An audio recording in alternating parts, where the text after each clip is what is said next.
It's my pleasure to welcome you here to the Clark Howard Show. You know, our mission is to serve you with advice and information that empowers you so you make better financial decisions in your life. One way we help you with those decisions is with our Team Clark Consumer Action Center, where since 1993, we've been providing free one-on-one advice and guidance to you. And this is available to you 30 hours each week. Again, for free. Go to clark.com/CAC to see how to get that free advice. And I'm going to begin today's show with a tip for you when medical bills come in the mail or the email. And later, the FBI just released a warning about an ugly, scary crime that's happening when you go to use an ATM. I want you to be aware of it. You got more to lose than just your money. So speaking of your money, 1 in 5 Americans, according to research by the Consumer Financial Protection Bureau, are dealing with outstanding medical debt they've not been able to pay.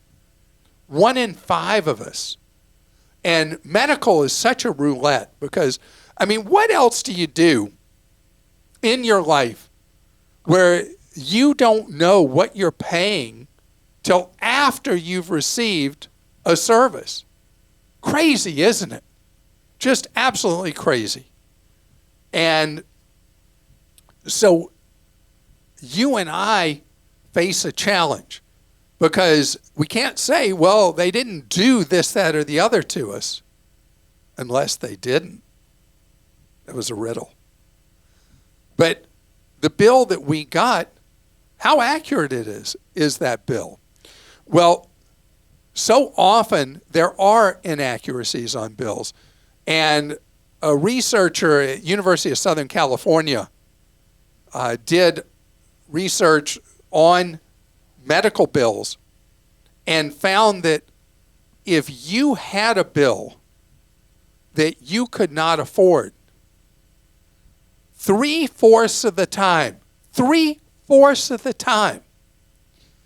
when you reach out to the medical provider, 3/4 of the time people got some reduction in the bill because they couldn't afford it. And the problem is a lot of people get a bill that you can't afford and you say, well, and you just bury your head in the sand. Next thing you know, your credit's trashed and you got debt collectors trying to eat you up. So if you got a bill you know you can't handle, you want to reach out to that provider. I've talked specifically about how you do that at a hospital, but it could be any of a variety of bills from various providers. And you don't ask, you don't get. Remember, 3/4 of the time, you're going to get help from the provider. This research was led by Professor Aaron Duffy at USC. And so that's first. Second, you get a bill and you're like, they didn't do that. I didn't have that. Medical billing, particularly from hospitals, is legendarily inaccurate. And if you get a bill and you're looking at it, you say, that didn't happen.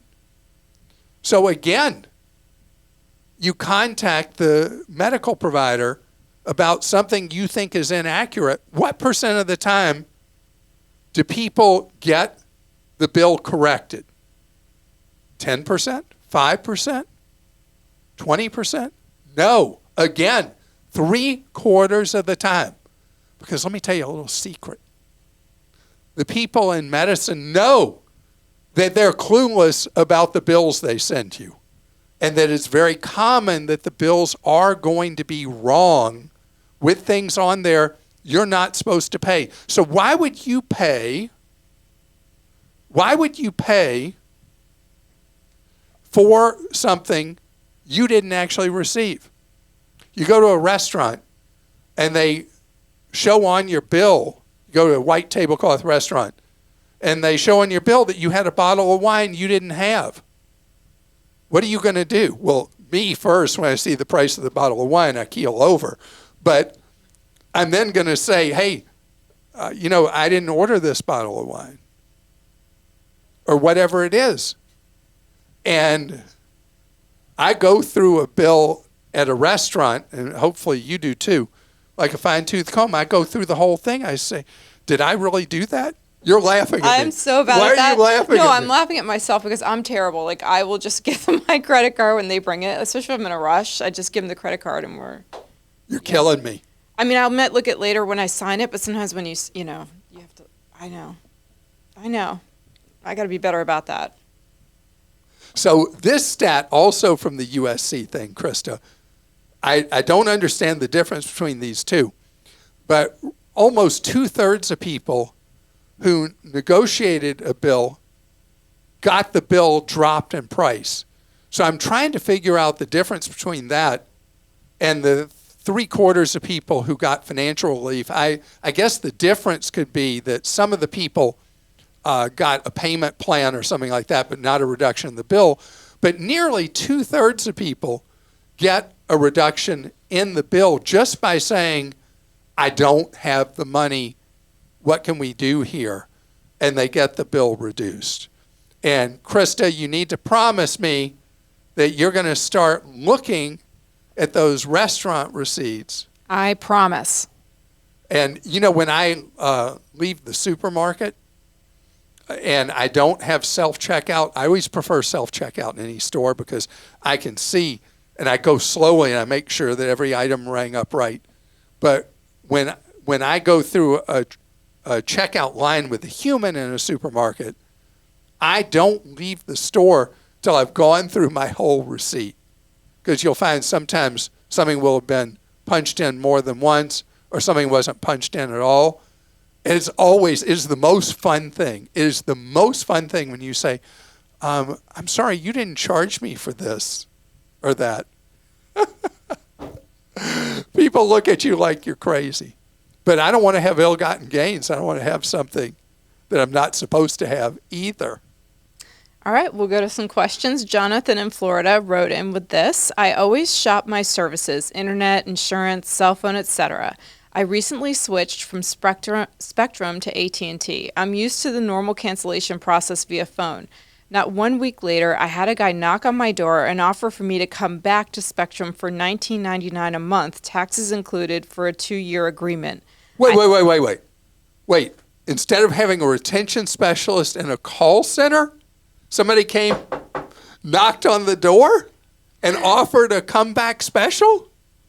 I happily agreed to come back after being gone for less than a month. I will save over $1,200 over that time frame, which will all go into my brokerage account as I max my Roth IRA, HSA, and 401k.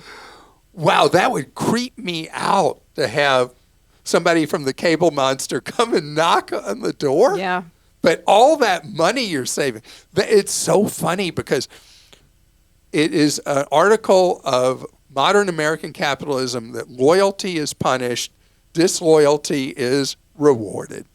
M in Mississippi says, my son's soccer team has been using a company, I gave you the name Clark, to accept donations from family and friends to support the soccer team. I was horrified to learn that this program keeps 20% of the donations. I suggested 20%? I suggested that the school use a different program that doesn't take so much money, and I have now been asked to search for alternatives. I can do a search online, but I wondered if you had any recommendations for this kind of software.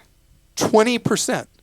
I mean, all the beefs that people have with GoFundMe, it's not anywhere close to 20%. I mean, that's obviously they're the dominant player in the marketplace, and really there are a lot of gripes about GoFundMe, but there used to be more competitors to GoFundMe that were charging less than GoFundMe, but today they really are the safest alternative to this crazy 20% that you're talking about. You ever heard of 20%? No, that's insane. Wow. Mark in California says, I'm a tenant in an apartment, and I just got a voicemail from the property management company wanting to discuss a cash for keys offer on behalf of the landlord. Do you remember what this is? Yes, I found out that quite a few tenants in the building had already accepted offers and will be moving out.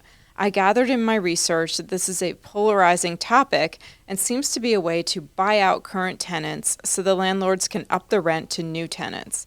Do you have any advice on how to approach this situation? I prefer to stay because I like where I live, and I would be hard pressed to find a similar accommodation for the price. That said, is there a rule of thumb for a cash offer where I might reconsider? And if I stay put, is there a scenario that they could kick me out regardless of the offer, for a building renovation? Thank you so much for everything you and the team do. I look forward to the podcast and newsletters every day. Well, thank you for that. And wow. So cash for keys has two different scenarios.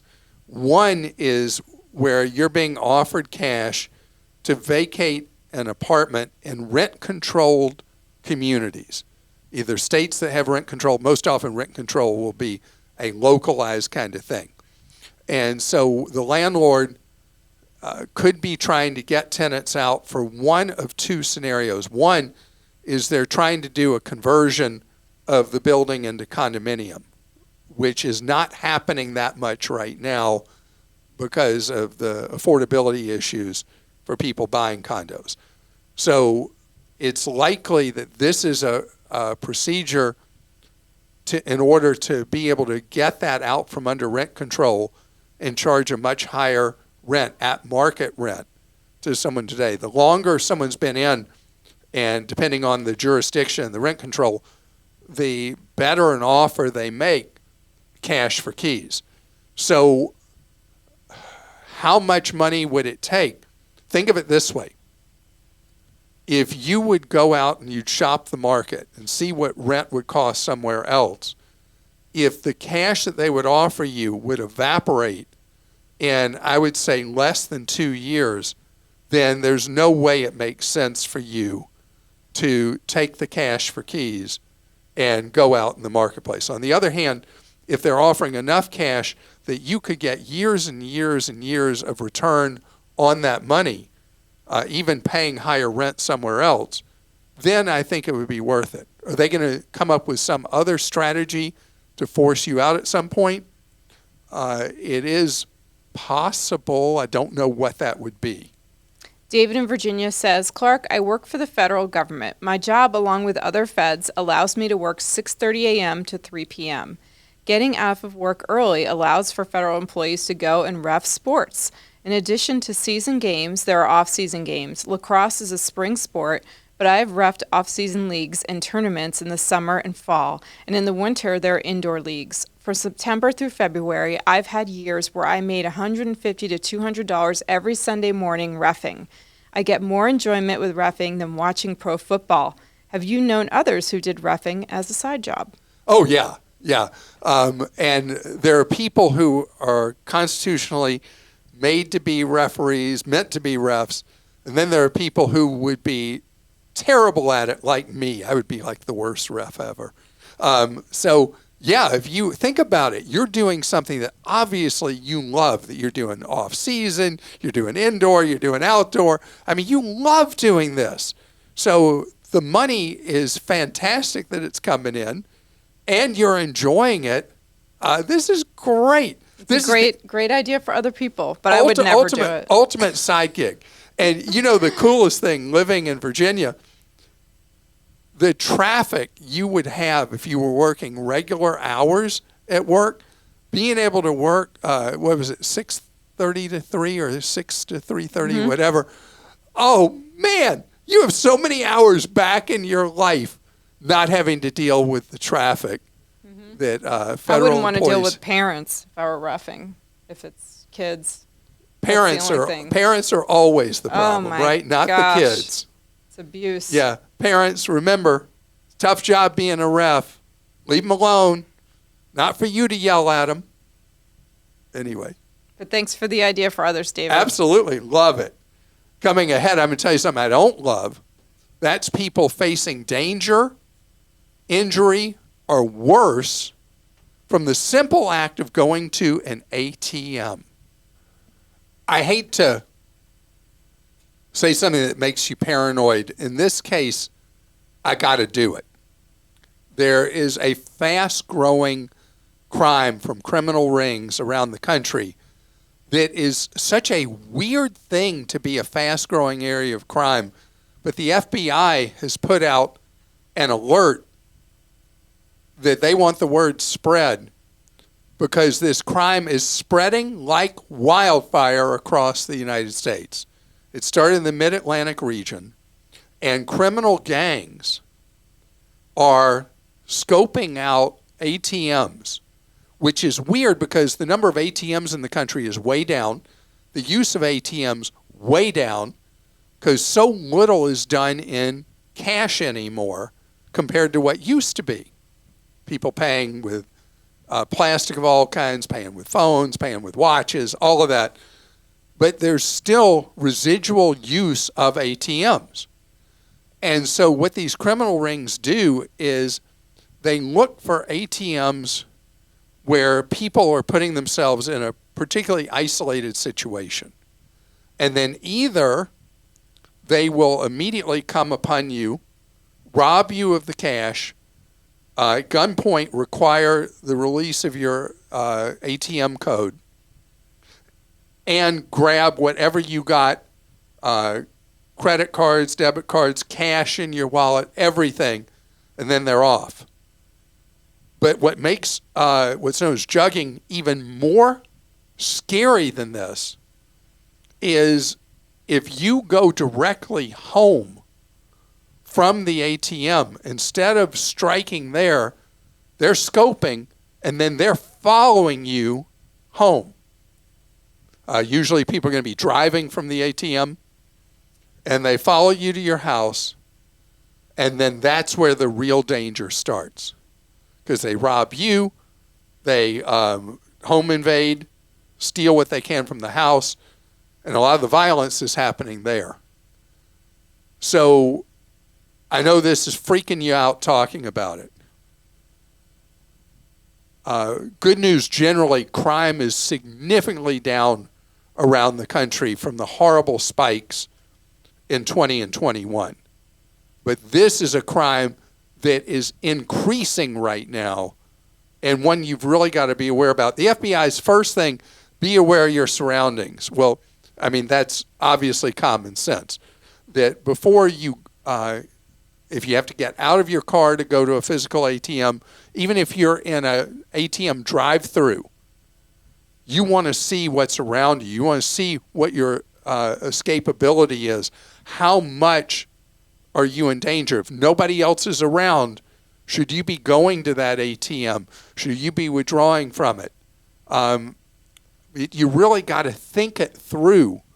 How much vulnerability are you creating for yourself?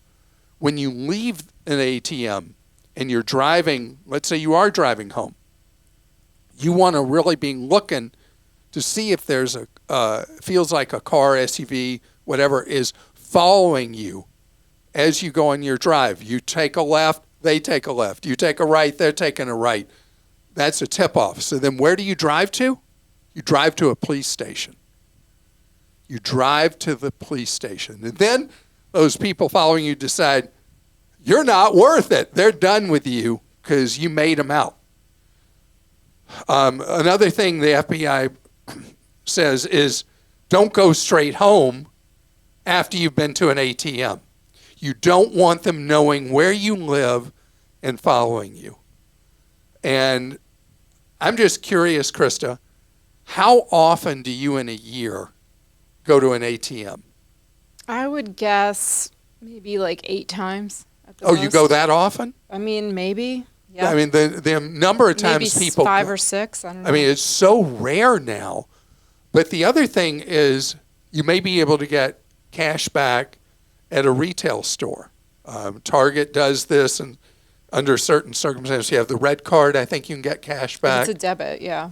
And supermarkets have it where you can get cash back in circumstances because supermarkets don't want cash sitting there.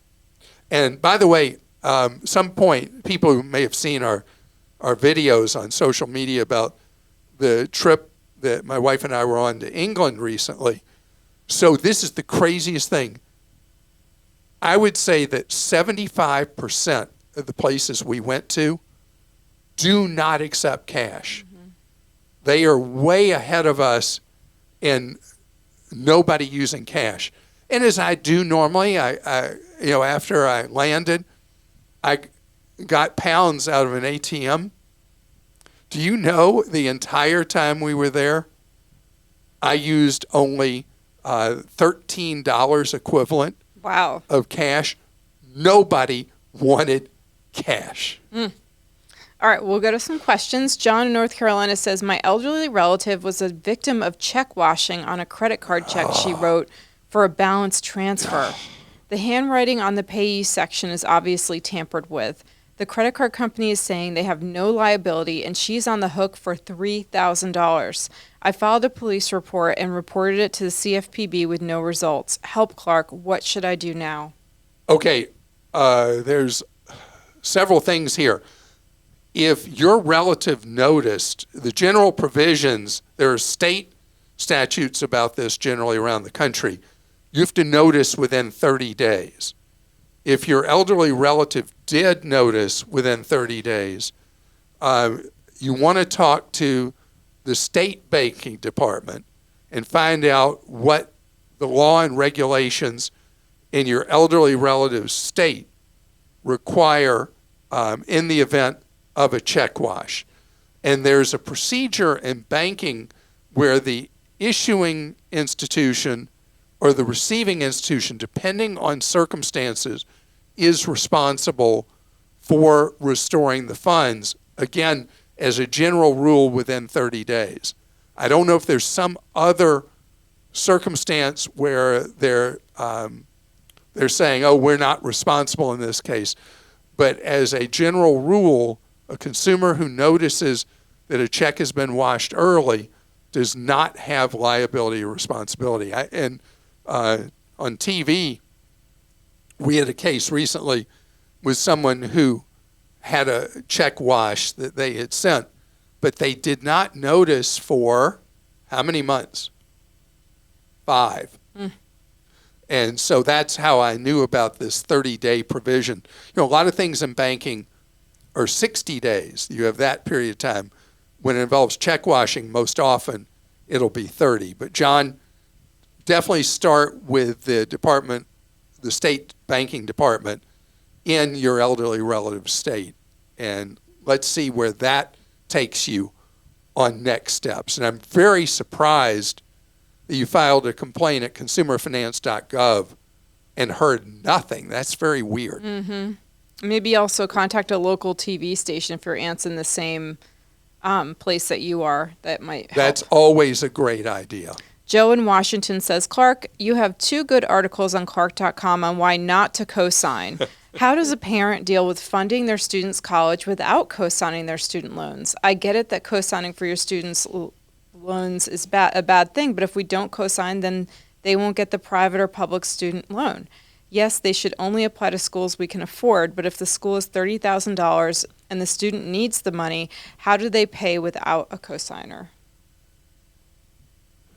You have to do a co-signer in that case, but understand if you do co-sign and your child cannot pay those loans back, you are fully responsible and liable, and they will come after you.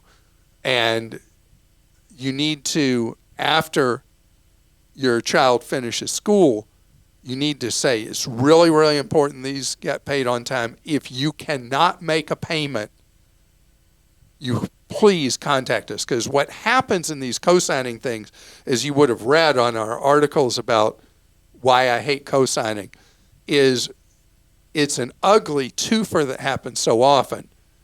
You are responsible for the loan. You don't know the payment wasn't made.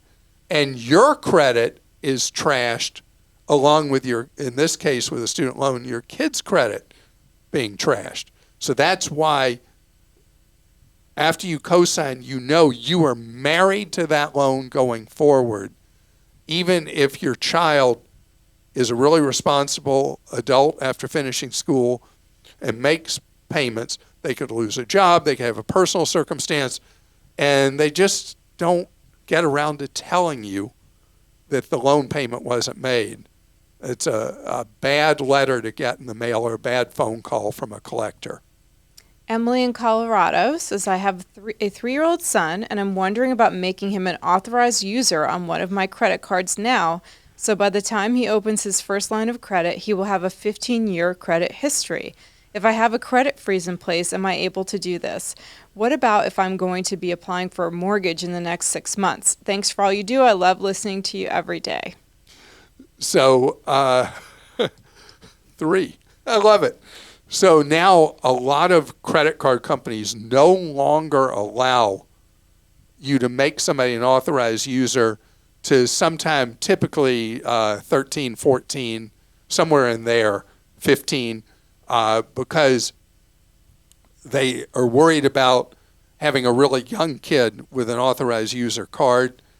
And the banks are also onto this about parents allowing a kid to rent their excellent credit to establish a credit identity. Just wait till your 3-year-old is older, and then it is a really good strategy to do so, to add your kid as an authorized user. It does provide an unfair advantage to teenagers emerging into adulthood, a kid whose parents have good credit, and add them versus kids who don't have access to that. But it's clearly a great thing for parents who can do it, to do it for their kids. Now, depending on the maturity, responsibility with money, you either A, give your child the card they're an authorized user on, or don't give it to them and never even tell them that they've been made an authorized user till you feel they are mature enough to handle credit responsibly and to know that you've given them this jump start on establishing a good credit identity as they emerge into adulthood, and then they have credit on their own. And I want to thank you so much for joining us on today's podcast.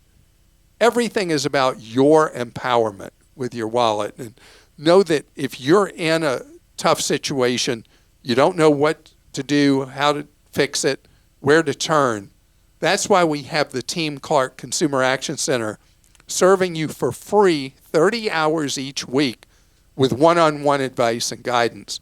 To learn how it works and how to access free one-on-one advice, go to clark.com/CAC. And remember always what we're about, you learning ways to save more, spend less, and don't let anyone ever rip you off. See you tomorrow.